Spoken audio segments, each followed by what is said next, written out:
Yo, what's up, sports world? It's Remy Please of Flight Room TV. This is the fifth quarter, episode 14. It's me and Lighthouse today. Shaq is joining us shortly. Maybe the crew a little later. What's up? But, yep, Lighthouse in this bitch. Recently in the news, you know, they had that little boy mouthing off to Cam Newton at his camp. When do, like, in sports in general, does, like, you know, trash talking go too far? When do you feel like it crosses the line? I mean, I definitely think trash talking is a huge part of sports because it's, you know, it's a mental part of the game. You know, you want to get inside your opponent's head and throw them off. But I feel like, you know, it's a time and place and everything. And I think, you know, that situation with Cam Newton, that wasn't in the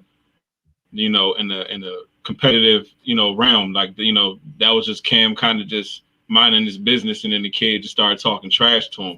So to me, that's not really sports. That was just being a disrespectful kid. But if it's actually on the field and in the line of battle, you know, it's up to you to keep your cool. You know, somebody can say the worst thing in the world, but it's up to you to, you know, keep your head in those pressure situations, you know. So definitely, I think that situation with Cam Newton, that was crossing the line. But in the field of play, I pretty much look at it, you know, it's game on. It is what it is. You know, it's up to you at the end of the day. You know? So nothing sacred. Like, there's nothing. All right, me against you, and we going, you know, head to head. You know, it's the playoffs. It's It's a Thursday night game, Sunday night game of football. Anything goes. Nothing crosses the line. I mean, of course, you know, you certain things, like, you know, there may be certain things I wouldn't say, or to me, that's personally, I think that's crossing the line. And another person can say something to me, and I think that's crossing the line. But if we in the field of play, like, I can't, like, the rule book ain't about, like, you know, so and so, if they say something disrespectful, you have the right to, you know, punch them in the face in the middle of the game, and then you cost your team the game and y'all lose or some shit like that. You see what I'm saying? So it's like, that's not within the field of, that's not within the rule book. So it's like, at the end of the day, no matter what anybody say to you, you still gotta, you know, do the best that you can do to win the game.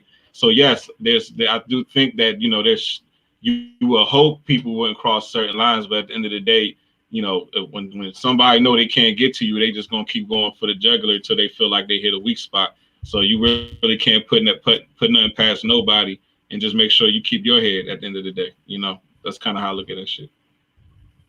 Yeah, I mean, it's definitely like a competitive edge when you're like excellent shit talker, trash talker. But I think, like, some things should be sacred. Like, if you're talking about somebody's kids, or, you know, I don't know. If it's like a player versus player thing, but, you know, sometimes fans and whatnot step out there, and, you know, they could say some of the worst things. I mean, I've been at games and I heard some wild shit. So yeah. Oh yeah. I mean, but yes, it's I mean, it's part of the arena. That's like, you know, some of the best talk trash. What you think Gary's saying right there? That looked like a fuck, like, coming out of his mouth. Yeah, like exactly. Definitely look like one. And even if you look at I think Shannon Sharp, I think he had said he was called out some dudes. I think it was Derek Thomas, called out his, rest in peace, called out his girlfriend's phone number on the field. Like, you know what I'm saying? Like, he just was like just saying his note, call her. Like, what do you think? Is that crossing the line? You know what I'm saying? Or is that just him trying to throw Derek off his game? See what I'm saying? True. Yeah. Or KG when he said Lala tastes like Honey Nut Cheerios or some shit like that. The Honey Nut Cheerios joint. But see, it's one thing, like, now, like I said, if it's in the field of play, but if the game is over and you feel like you was disrespecting, and you feel like you got to handle it how you need to handle it, that's one thing. You know what I'm saying? That's a whole different thing. But, like, in the field of play, you got to keep your head. You know, simple as Or that. when KG told Charlie Villanueva he looked like a cancer patient, and Charlie told like the Yeah, media he yeah, that said was that like, shit, and then yeah, KG that said was I would wild. never say They that. they say I was like KG, that's probably something you would say, bro. Like, that's probably definitely he probably did something say you that. would say. Like this thing could be on 100 like all the time. But it's funny because like They did. They said, when he be on like the TNT shows and shit, like he's like such a likable guy. But like when he's in the arena in the battlefield, he was on 100 like nonstop, yeah, and that is his edge. yeah. They Yeah, they said he was one of the trash talkers. That's what they yeah. were saying. They said that, on the My my reckless stuff. my brother call him bloodbath. He just be always he's just always about that shit. But yeah, man. I Yeah, yeah. yeah. But I he was mean wild. I was like never like a talker like on the court, but like I do like being egged on. Even like I had a teammate and we used to like psych his head up and just make up shit and like we used to tell him like the other team's talking shit. And he'd be like, "What? They talking shit?" And he'd just be on go. So yeah, it is a competitive edge. Yeah, Some people need that shit though. Like Jordan, he yeah, need that shit. Like yeah. yeah, especially if you playing 82 games, But a year. It's hard to rise to that occasion every time. You need some type of shit, some type of motivation, yep, or players that have yeah, like a chip on their shoulder, like Damian Lillard, like he has a chip on his shoulder, so like he likes when people downplay his abilities or his talent and shit like that. So he needs that trash talk. yeah. Baker He's like a Mayfield, hungry he fan. another one. Yeah, Yeah, yeah, not yeah. a lot. Definitely some guys ain't actually. Some guys they don't actually be there. They just got to find that reason. Like you said, Jordan, even Tom Brady. Tom Brady was keeping Right, track of every single negative thing that anybody said about him. But like you said, man, you need to find a reason to keep that edge. For a whole right, season, nonstop. right. Because So it's necessary. yeah, That shit is out for you. You turn in a negative to a positive at the end of the day. right. Because you spend your whole career chasing the big one, the big championship, and then certain players, if you blessed enough to, get to that point, getting back to that point and recreating that hunger is difficult. So yeah, you do need that edge. Yeah, I mean Yeah, we definitely. rattling off names and players, and it's funny how those players, you would say, they use that edge to be the best of the best. What are locally? Let's keep it local. Washington shit, DC, Maryland, all that shit. Who are some of the, you know, your favorites or the goats? And I got something else about that goat shit, maybe for overtime. But who do you think your favorites are the goats of your respective team? Yeah, I feel like I know where you're going with that, but yeah, Yeah. as far as my favorite teams, all right, so obviously Wizards, all DC sports teams. So Wizards, I'm gonna go with Gilbert Arenas. A lot of people could probably arguably say that other guys from the organization may have been bigger players, but I feel like nobody captivated the city in a short amount of time and played at that high of a level than Gilbert Arenas did at that time. That's when I was like excited about the team and probably the highest level too. Probably other than when John Wall and Brad Bill was making that little playoff run for a couple years. But outside of that, I think Gilbert Arenas definitely was probably the most exciting player. Definitely the Wizards had in a long time. Um, After that, I'm gonna go with Sean Taylor from the Washington Redskins. That's just my favorite player. He was my favorite athlete. Period. He went to the U Miami, which is my favorite sports team outside of DC. That's probably the only sports team I like outside. That is the only sports team I like outside of I DC. agree. Me But too. It's he wild. played for them. The Red. Yeah, I know, right? He Right. played for the Redskins. I mean, he played for the Miami. Went to the Redskins. Played my favorite position which was free safety. You know what I'm saying? And then he was probably just a talent that you only gonna see maybe once every 15 years or something like that. So yeah, It he's was definitely wild my because favorite Redskin. Uh, we knew he was gonna come here too. Go After ahead. watching him, we knew he was gonna come here too. Like we had that feeling he was gonna come here, and you know what I mean. The whole Yeah, I national know. championships we played in. Yeah, Yeah. I remember. Yep. I remember that draft. And then my favorite Terp. I'm gonna go with Stevie Franchise, man. Steve Francis. I know Juan Dixon won us that national championship. But Steve Francis was probably still to this day the most exciting player we ever had. He had commercials, endorsements. He had shoes. You know what I'm saying? He had his own signature shoe. So yeah, played in the slam dunk contest. You know, he was a pretty popular player at his height. So Steve Francis was definitely my favorite Terp. And this honorable mention, I got to throw my Hurricanes in there real quick. Obviously, Sean Taylor, like I said, Ed Reed, probably the best football player I've ever seen, just period. And then I'm gonna go with Devin Hester. Devin Hester is probably the most dynamic dude. He wasn't like a great running back. He wasn't a great wide receiver, but he was just a pure athlete on the field. Could do anything. So Devin Hester was probably my favorite Hurricane. But that's my Hey, list right there. did you see his what's the dude that do that show where they be shooting pool? Masters. Yeah, I know you're talking about. I didn't Yeah, watch the whole joint, but I know what you're talking yeah. You gotta watch that junk and how close he was to not playing for the youth. But yeah. Shaq, it's been a about. minute, It's crazy. bruh. Hey, what's up? You hear me? Nah, bro. It's all good. We need all right, I'm gonna go until we get it figured out. I'm gonna go. All right, so like you, I had Gil for the Wizards, but also, I mean, John Wall's a close second because like especially like Yes. that period where we was in back-to-back playoffs, like I thought it was serious then. Like if we put like the right pieces around them, Yeah.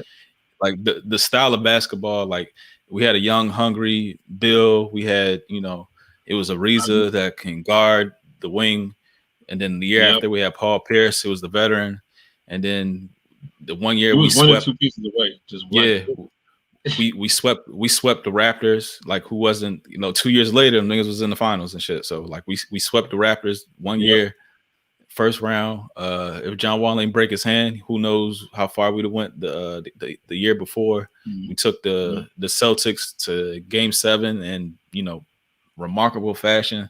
Like John Wall years, he's that shit hurts so much. He's on another team, but John Wall is my guy. Moving It does. on. Huh? Oh, but moving on. No, Sean I said Taylor I for the agree. Redskins. Yeah, Sean Taylor for the Redskins. Yep. Like, yeah, you said everything I want to hit on. The thing about watching Sean Taylor, like you always knew he was gonna make a play. Like I almost like predicted shit before. Like he always made like game changing plays, and it's just crazy because like the passion that he plays with was infectious to the rest of the defense. And I do see that shit with Chase Young. Yeah. Like it's infectious. See it in Chase Young. Exactly. Yeah, it's that's So a he rare, jump out very, like you be watching the game. You know how you be watching the game and then Sean Taylor it was like the suddenness. He'd just be like, you know what I'm saying, out of nowhere. He just right, like right, he's right. just out. Yeah, you would see. It was crazy. Yeah, he had clutch picks, clutch fumbles, clutch, like everything about him was clutch. And for a player that don't play a position where, what I mean, the ball is always in his hand, and he's always making plays, is like, it's amazing. But moving along, I'm not a Terps fan, I'm a Georgetown fan. So AI is the biggest Georgetown. Also, and this is like kind of like unheralded, but Chris Wright. Chris Wright, they used to play with Georgetown, number 4. Yeah, I fuck with Chris Wright. Of course, like other players with Georgetown, like Patrick Ewing, Lonzo Mourning, but I was like way too young when they was playing. Victor Page. Huh? Who? I said Victor Page. Oh yeah. Victor Page. Yeah, Victor Page. Yeah. Nationals. I got Anthony Rendon. And then close behind Juan Soto, because like Juan, right now he's about to be, if we give him that bag, he's going to be the face of baseball. And also like Bryce Harper was that too, because Bryce Harper was in, like we had like some big ass stars around that time. We had John Wall, we had Bryce Harper, and we had RG3. Like remember that 2012, like they was like, I remember that. Yeah, but between RG3 and Bryce Harper, they was like the faces of their sports at that time as rookies. The shit was crazy. At one point, yeah. And oh yeah, I think I went through Wizards, Redskins. Oh, you could say Miami. Oh, who's another Miami guy? I'm a big Denzel Quarterman fan too. Is that right? Mm-hmm. Yeah. I'm a big fan Yeah, of him from too. he was the Chargers. Yeah, I'm a big fan. 4-year player. Yep. But yeah, damn, I wish we had more help in there because I want to hear like Al shit. I want to hear P shit because they got different like Cowboys and Philly and Different, yeah. yeah, different perspectives outside looking in. But if I had to pick, man, because I'm not like a Terps fan for real, but I play attention because their game's always here. I would pick Juan Dixon just because like that national Yeah. championship run came out of nowhere. Like there was never a powerhouse. Yeah. They overachieved Not achieved like expected. shit. And then I just remember when that shit happened, we was in high school, and I remember going to College Park, and niggas was flipping cars, burning shit on fire. That shit was mayhem. Yeah. that shit was mayhem. Man, I remember that shit. That was like the greatest feeling to win that championship. Lonnie Baxter was a beast too, though. Like he was a monster. Yeah. If he was at least 6'10", he probably would have been the first pick in the draft that year. But he was an undersized center. Nigga was like a 6'5" center. Mm-hmm. And he had the little mid-range shot. He can post up. Like he was tough. That whole team. To this day, Steve Blake, and then Gil wasn't. Who was coming off the bench? Nichols was coming off the bench. Chris Wilcox, Nichols, and Randall. There was a one dude last name Randall, the big man. Yeah, Cannon Medley. He wasn't there yet, or he was probably like a freshman or some shit. Nick Cannon Medley, you remember him? Who was the 3? He might have been a freshman. Mouton was the 3. Oh, Byron Mouton. Yeah. I don't know how I'm pulling this shit. I know, right? That's a championship spot. Yeah. You always remember the champions, right? You always remember. Right. Because I could tell you every person on the championship team with the Nationals. Even because the Nationals are so new. I just got like a lot of favorite players, and a lot of them are not even on the team no more. But I was a big Ian Desmond fan. I was a big Jordan Zimmerman, not Ryan Zimmerman. Jordan Zimmerman, the pitcher, like the way his attitude on the mound. I loved it. Max Scherzer. Shit, yeah. The list goes on. But yeah, the thing is, I can't really watch baseball. Yeah, I can't watch baseball outside of the Nationals. But there's been times where I watch every single Nationals game. Yeah. But yeah, man. Shit. I mean, All-Star is coming around the corner. We got time for All-Star. We got time for All-Star. All-Star coming around the corner. Fuck these niggas. We can expand on it. If you could build the ultimate dunk competition, ultimate 3-point competition, who you gonna put in that bitch? All right, and we talking about current or all time, like anybody? All time. It got the minimum is 4. I mean the maximum is 4. 4 competitors. All right, I got you. 3-point contest. All right. So first we're gonna go with Steve Kerr, obviously. We're gonna go with Reggie Miller. We're gonna go with Steph Curry. And we're gonna go with Ray Allen. In the dunk contest, we're gonna go with Vince Carter. We're gonna go with okay, all right. We're gonna go with Vince Carter, Zach LaVine, Aaron Gordon. In a sleeper, Jason Richardson. Jason Richardson was fucking sick in the slam dunk contest. Right? Jason Richardson. Remember Jason from the Golden State? Yes. Hold on. Say yours again. The dunk one. The dunk contest. Vince Carter, Zach LaVine, Aaron Gordon, and Jason Richardson. It's funny how you said Zach and Aaron Gordon. Yeah, because they probably had the best dunk contest. I just feel like that shit was. They didn't get the respect because their names ain't as big. You know what I'm saying? Yeah. But I feel like that dunk contest, and I think Aaron Gordon could have easily won like 2 of the joints that he lost. Yes. Yes. You know, the shit he was doing.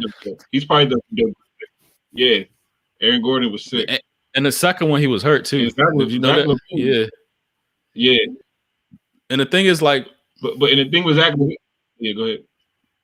No, I'm just saying, like, the thing is, You like, got it. I love dunk contests when there's not a lot of tries. You know what I'm saying? They was just flushing the shit off their first, attempt. I love that shit. You came ready. Mhm. I love that shit. But my And Zach dunk contest. LaVine, man, as a leaper.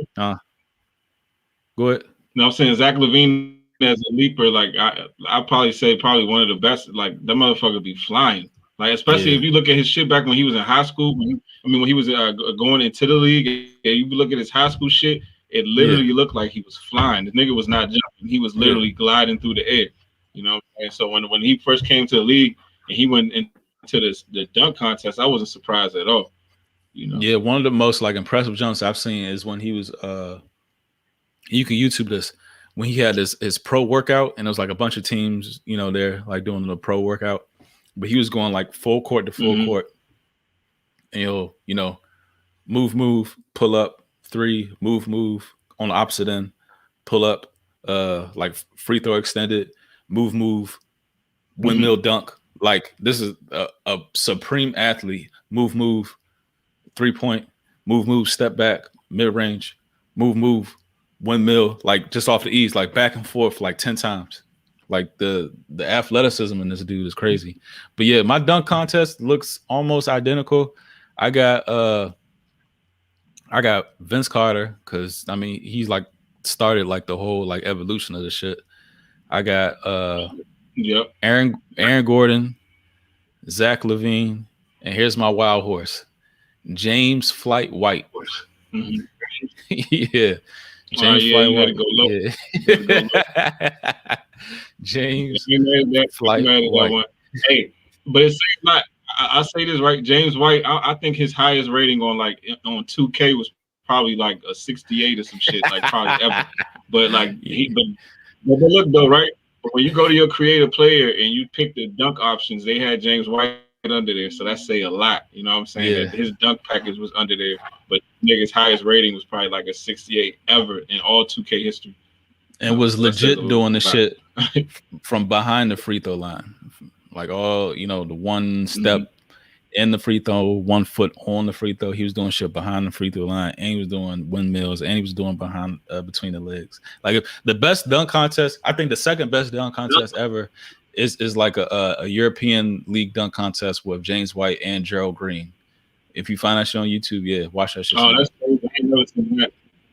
That would have to be crazy with them two though. Yeah, they was wilding on that show. And it was like probably like I was thinking about it was probably like 08, probably 08, 09. But yeah, they was wild on that jump. Yeah, Gerald Green, one of the best leapers too. Yeah. Stupid bounce. Yeah. Oh, and my 3-point, I got Steph. Like I got Steph and his teammate Clay. I got Larry Bird, and Chris Mullin. Oh man, yeah, that's a good one. I didn't even think about Larry Bird. Yeah, and Chris Mullin.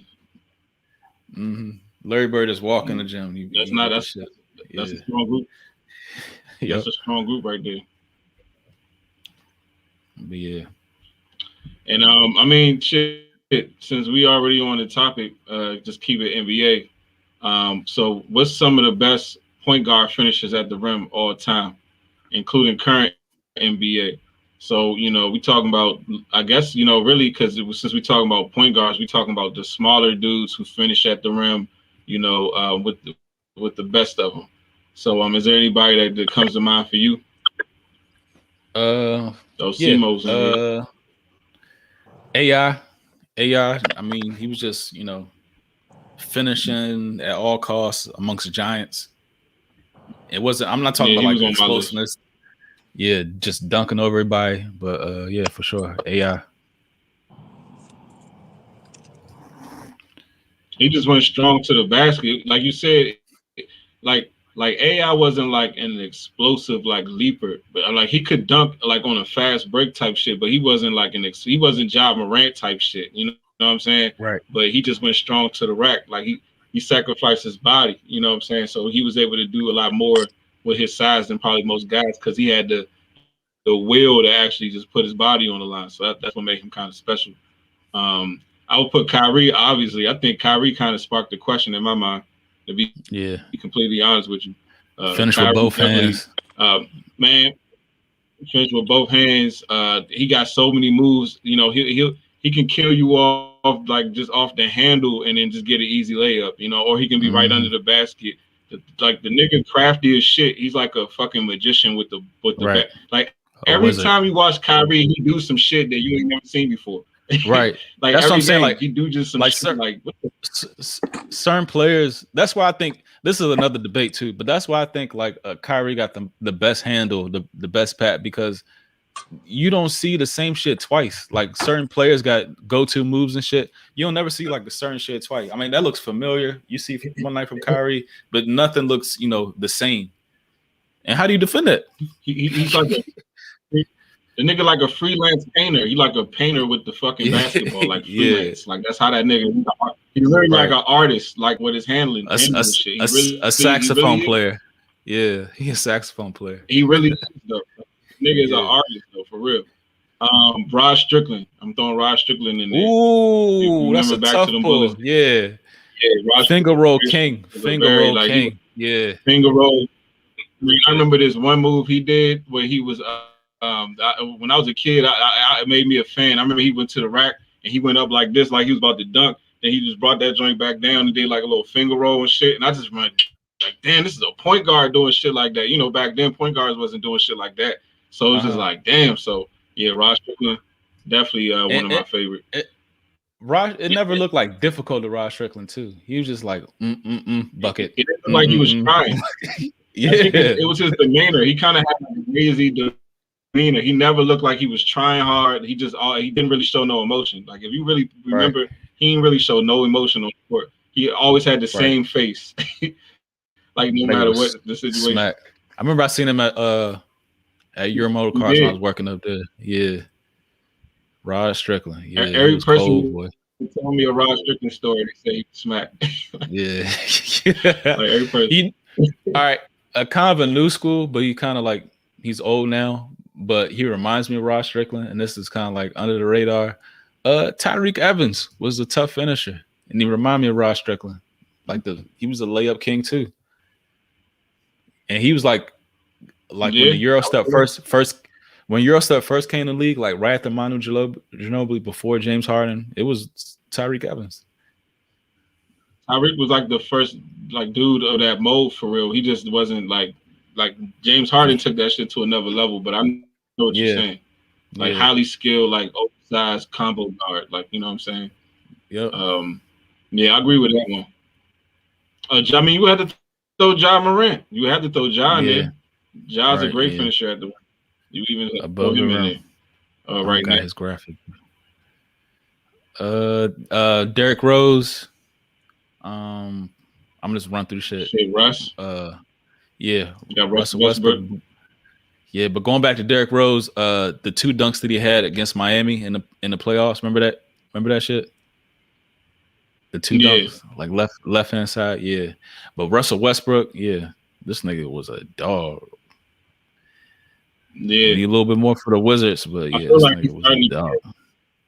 I feel like he's at the beginning of his like being past his prime. Like he's like starting to go like, you know what I'm saying? He's at the beginning of the decline. Yep. I mean, don't get me wrong, he's still hooping. He's still hooping, but you can see he like that explosion ain't what it used to be. Well, I can't even say that. I'll say is that he don't play with that same, tenacity. Explosion that he was. Yeah, tenacity. Yeah. It's like the shit that started was when we played against the Nets. Like he has to get worked up to like show up. You know what I'm saying? Mm-hmm. That's just like we was talking about earlier. He needs like something to play for. Yeah, another one. All right, Simo, you came in here. I wanted your perspective. I'm put you on the spot, and I know your ass ain't ready for real. I ain't. Who's the GOAT on your respective team? You just got. Do you got you other than the Steelers? Like, do you have other teams that you follow, like basketball, baseball, any of this shit that you would say that's your team? Am I asking the wrong question right now? I mean, I mean, it would probably have to be Bron. Nigga, but you saying Bron? He's not. What team is he on? You just a Bron. You just a Bron fan.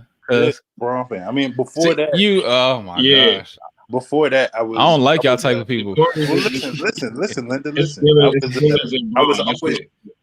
I was Spurs. I was Spurs before all my guys retired. You know what I'm saying? So all right. So who's started following Bron? Who's the GOAT Spurs athlete? That's really tough. Cause answer the question, nigga.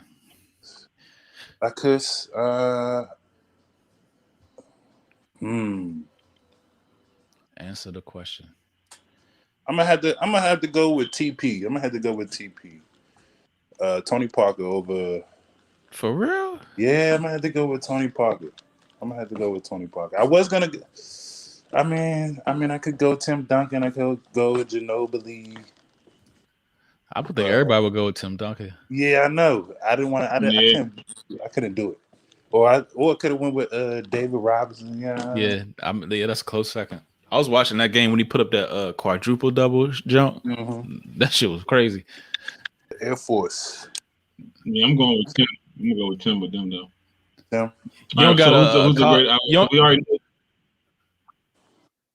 Corey, you don't got like a college football team? Yeah, you don't got like a baseball team. You don't got like who are you, bro? I feel like I don't know you. You don't, football, dog. Football all day. All right, so you don't got a college football team? I haven't had a college football team since high school, dog. And I was probably rolling with it would have been the Maryland. In Maryland too. All right, so who's the GOAT Maryland football team? State. Who's the GOAT Maryland football player? That's a good question. I never even heard anybody, Sean Merriman. Lights out. Okay, I ain't mad at that. Lights out. Yeah, I ain't mad at that. And then I would have went with DeQuell Jackson. He used to love him some DeQuell. He used to play with the nigga. I don't know, man. that was Ray on DeQuell. I might put DeQuell above him. I might put DeQuell above Sean Merriman as far as legacy. Yeah. NCAA back. Yeah, used to play with them on the NCAA. Yeah, I remember that. Used to, DeQuell. DeQuell. Yeah. He was 52. He was 52 on Maryland, right? Yeah, I think so. Yeah. Mm-hmm.